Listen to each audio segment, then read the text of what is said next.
Good morning. आज हम लोग डिजिटल वोल्ट मीटर पढ़ने वाले हैं।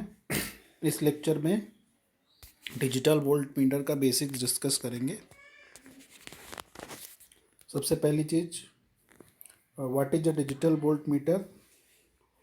Digital volt meter is an electrical measuring instrument which is use to measure potential difference between two point.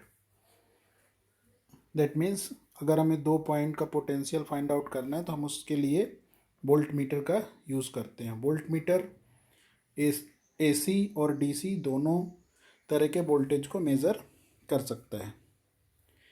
यहाँ पर एक इम्पॉर्टेंट चीज़ है कि हमारे पास दो तरीके के इंस्ट्रूमेंट होते हैं, एक इलेक्ट्रिकल इंस्ट्रूमेंट और दूसरा इलेक्ट्रॉनिक इंस्ट्रूमेंट।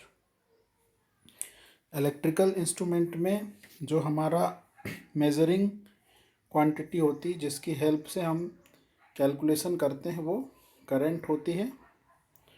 और इलेक्ट्रॉनिक्स इंस्ट्रूमेंट का अगर हम मेज़रमेंट के लिए यूज़ करते हैं तो वहाँ पे जो हमारी मेन क्वांटिटी होती, मेजरिंग क्वांटिटी होती, जिसकी हेल्प से हम फर्दर कैलकुलेशन करते हैं, वो वोल्टेज होती है। तो हम यहाँ पर ये बोल सकते हैं कि जो हमारा वोल्ट मीटर है वो चूँकि वो एक डिजिटल वोल्ट मीटर, चूँकि हमारा एक इलेक्ट्रॉनिक्स इंस्ट्रूमेंट है या इलेक्ट्रॉनिक्स डिवाइस है, इसलिए वो एक वोल्टेज सेंसिटिव डिवाइस होता है।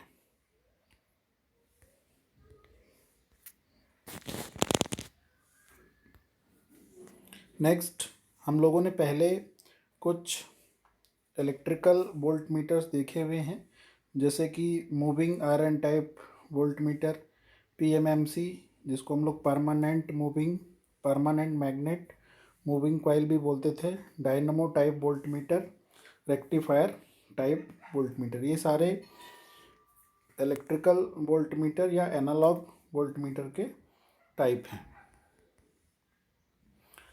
यहाँ पर हम एक चीज़ और समझें कि जो डिजिटल वोल्ट मीटर होता है वो भी एनालॉग वैल्यू को ही मेज़र करता है। हम ऐसा नहीं बोल सकते कि एनालॉग वोल्ट मीटर जो है वो एनालॉग वैल्यू को मेज़र करता है और digital volt meter digital value को मेज़र करता है, जबकि digital volt meter analogue value को मेज़र करके उसको डिजिटल फॉर्म में कन्वर्ट करता है और उसका जो प्रिंसिपल होता है वो डिजिटल इलेक्ट्रॉनिक्स के कॉन्सेप्ट पे बेस होता है, इसलिए हम लोग उसे डिजिटल वोल्ट मीटर कहते हैं।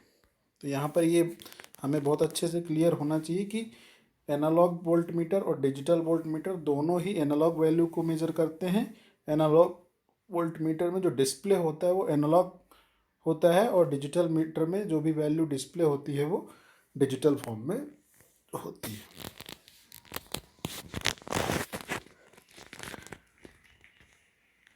सेम चीज़ यहाँ पर बताई गई है कि एनालॉग वोल्ट मीटर और डिजिटल मीटर दोनों ही एनालॉग क्वांटिटी को ही मेज़र करते हैं। अब यहाँ पर हम एक चीज़ और देखते हैं कि जो हमारा डिजिटल वोल्ट मीटर है वो सिर्फ और सिर्फ वोल्टेज को मेज़र कर सकता है, ये करंट को मेज़र नहीं कर सकता, जबकि हमारे जो इलेक्ट्रिकल वोल्ट मीटर होते हैं वो सिर्फ करंट को मेज़र करते हैं। अगर हम डिजिटली वोल्टेज के अलावा करंट मेज़र करना चाहते हैं तो उसके लिए हमें डिजिटल मल्टीमीटर की ज़रूरत पड़ेगी। डिजिटल मल्टीमीटर की हमें रिक्वायरमेंट पड़ेगी। ये हमारे पास एक ब्लॉक डायग्राम है डिजिटल वोल्ट मीटर का, इसको थोड़ा हम ध्यान से समझ सकते हैं। इसमें सबसे पहली चीज़ है, हम देख रहे हैं यहाँ पर कि हमने अपने डिजिटल वोल्ट मीटर को एक वीएम वोल्टेज इनपुट में दिया हुआ है, जो कि एक अननोन वैल्यू है जिसको हमें मेज़र करना है। फिर यहाँ पे एक अरेंजमेंट लगा हुआ है जहाँ पर हमने लिखा है ABC, और ये इस रेजिस्टेंस की वैल्यू से डायरेक्टली कनेक्ट है। हम यहाँ पर देख सकते हैं कि हर एक रेजिस्टेंस जो है वो Vm को 1/10 टाइम्स कम या ज़्यादा कर देता है। जैसे यहाँ पर हमें टोटल Vm मिलेगा, सेकेंड में हमें Vm/10 मिलेगा, फिर यहाँ से हमें Vm/100 मिलेगा। तो हम ये देख सकते हैं कि जो भी हमारा ये रजिस्टर एलिमेंट है उसके कारण ए और बी और सी पे जो भी वोल्टेज आ रहा है वो 10 की पावर में रिड्यूस हो जाता है। तो हमने ऐसा अरेंजमेंट इसलिए यूज़ किया है क्योंकि हम किसी भी एनालॉग वैल्यू को डेसिमल फॉर्म में रिप्रेजेंट करना चाहते हैं। तो डेसिमल फॉर्म में हमें पता है कि जो फर्स्ट पॉइंट होता है उसकी बेस वैल्यू 10 की पावर 0 होती है, सेकेंड की 10 की पावर 1 होती है, उसके बाद 10 की पावर 2 है। या डेसिमल फॉर्म में भी हम किसी भी चीज़ को लिखते हैं तो जैसे 2.3, 2.23, तो चीज़ें 10 के फॉर्म में रिड्यूस हो रहे हैं, इसलिए हमने ये अरेंजमेंट यूज़ किया है। बेसिकली इस अरेंजमेंट को हम एटेन्यूएटर बोल रहे हैं क्योंकि हमारा जो मैक्सिमम वोल्टेज Vm था वो 10 के पावर में ABC के क्रॉस रिड्यूस हो रहा है। ऐसा इसलिए करते हैं कि हो सकता है हमारा जो आगे का डिवाइस है, आगे जो भी हमारा ये डिवाइस है, ये बहुत ज़्यादा मैक्सिमम वोल्टेज को सपोर्ट ना कर पा रहा हो, तो हम उससे इसकी हेल्प से एटेन्यूएट कर सकते हैं। फिर यहाँ पे नेक्स्ट ब्लॉक है dual slope integrating type ADC।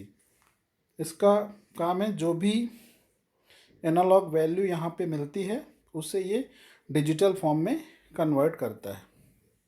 यहाँ पर हम देख सकते हैं कि ये एनालॉग वैल्यूज़ को पल्स फॉर्म में कन्वर्ट कर रहा है। इन्हीं पल्स को हम काउंट करके ये बता सकते हैं, या इन्हीं पल्स को काउंट करके हम इसे डिस्प्ले में रिप्रेजेंट करते हैं। तो यहाँ पर हम देखते हैं कि हमारे पास digital counter 1, digital counter 2, digital counter 3 लगा हुआ है। इनका काम क्या है बेसिकली कि ये वैल्यूज़ की काउंट को रिप्रेजेंट करते हैं और ये डायरेक्टली एक 7 सेगमेंट डिस्प्ले से कनेक्ट होते हैं, जैसा कि हम देख सकते हैं। यहाँ पर ये वाला जो डिस्प्ले MSB को रिप्रेजेंट करता है, ये वाला LSB को रिप्रेजेंट करता है। मान लीजिए हमें 120 शो कराना है तो यहाँ पर वैल्यू 0 हो जाएगी, यहाँ पर 2 हो जाएगी, यहाँ पर 1। तो इस फॉर्म में हमको यहाँ पर 120 शो हो जाएगा। अब हमारी वैल्यूज़ जो होती हैं कई बार बहुत कम होती हैं, तो इसके लिए हमारे पास एक डेसिमल पॉइंट सेलेक्टर होता है। डेसिमल पॉइंट सेलेक्टर का काम होता है कि जो भी वैल्यूज़ आ रहे हैं उसमें डेसिमल पॉइंट को आगे पीछे कहीं पे भी सेलेक्ट, आपने कभी डिजिटल मीटर देखा होगा तो एक बटन होता है जिसको हम पुश करके डेसिमल वैल्यू को आगे पीछे कर सकते हैं। तो यहाँ पर इसका काम डेसिमल पॉइंट सेलेक्टर करता है। तो इसकी हेल्प से जैसे हमें लिखना है 1.20, तो हमने इस वाले यहाँ पर डेसिमल पॉइंट को सेलेक्ट कर दिया। मान लीजिए हमें कुछ और लिखना है 12.3, तो हमने डेसिमल पॉइंट को यहाँ पर सेलेक्ट कर दिया। अगर हमें डायरेक्ट 124 लिखना है तो हमने डेसिमल पॉइंट को यहाँ पर सेलेक्ट कर दिया। तो इस तरह से हम डेसिमल पॉइंट सेलेक्टर की मदद से इन डिस्प्लेज में डेसिमल पॉइंट को सेलेक्ट कर सकते हैं। जो हमारा डिजिटल काउंटर होता है उस और 7 सेगमेंट के बीच में एक 7 डिजिटल टू 7 सेगमेंट कन्वर्टर लगा होता है जो किसी भी डिजिटल वैल्यू को 7 सेगमेंट में कन्वर्ट कर देता है। तो ये पूरा था कि कैसे हमारा डिजिटल वोल्ट मीटर किसी भी वैल्यू को, किसी भी एनालॉग वैल्यू को डिजिटल में कन्वर्ट कर देता है। तो हम यहाँ पर देख सकते हैं कि जो बेसिकली हमारा डिजिटल वोल्ट मीटर कर रहा है वो किसी भी वैल्यू को लेता है इनपुट से और उसे एटेन्यूएट करता है, फिर उसे एनालॉग से डिजिटल में कन्वर्ट करता है, उसके बाद डिस्प्ले में उसकी वैल्यू को शो कर देता है। तो ये एक बेसिक डायग्राम है कि कैसे कोई भी वैल्यू डिजिटल फॉर्म में कन्वर्ट की जाती है। तो इसके मेन 3 पार्ट हैं, attenuator, analogue to digital converter and then display devices. ये भी अलग अलग टाइप के मिल सकते हैं या ये भी हमारे पास अलग अलग टाइप के होते हैं। तो पर जनरली जो सबसे ज़्यादा यूज़ होता है वो dual slope integrating type ADC use होता है।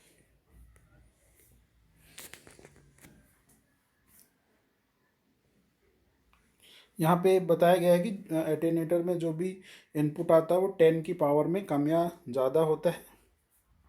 फिर यहाँ पे एक चीज़ और समझना है कि हमारे पास 3 तरह के सिग्नल होते हैं। एनालॉग सिग्नल, एनालॉग सिग्नल वो सिग्नल होता है जिसमें कि एम्पलीट्यूड और टाइम दोनों कंटिन्यूअस होते हैं।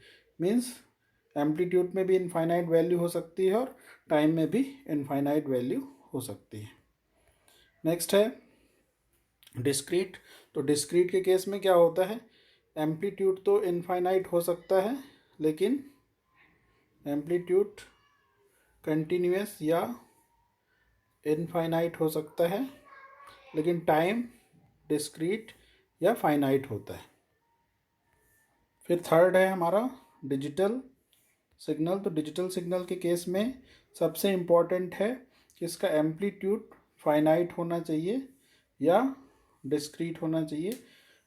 अगर इसका टाइम भी डिस्क्रीट फाइनाइट हो जाता है तो हम इसे डिस्क्रीट डिजिटल भी बोल सकते हैं। पर मेनली अगर हम किसी भी डिजिटल सिग्नल की बात करें तो इसका मतलब ये है कि उसका जो एम्पलीट्यूड है वो फाइनाइट होना चाहिए। इस तरह से कुछ इसका सिग्नल बन सकता है। यहाँ पर इसका एम्पलीट्यूड फाइनाइट है लेकिन टाइम इनफाइनाइट, तो इसलिए ये डिजिटल सिग्नल कहलाता है। तो हमें ये भी अच्छे से पता होना चाहिए कि कौन से सिग्नल डिजिटल होते हैं, कौन से एनालॉग होते हैं, कौन से डिस्क्रीट होते हैं।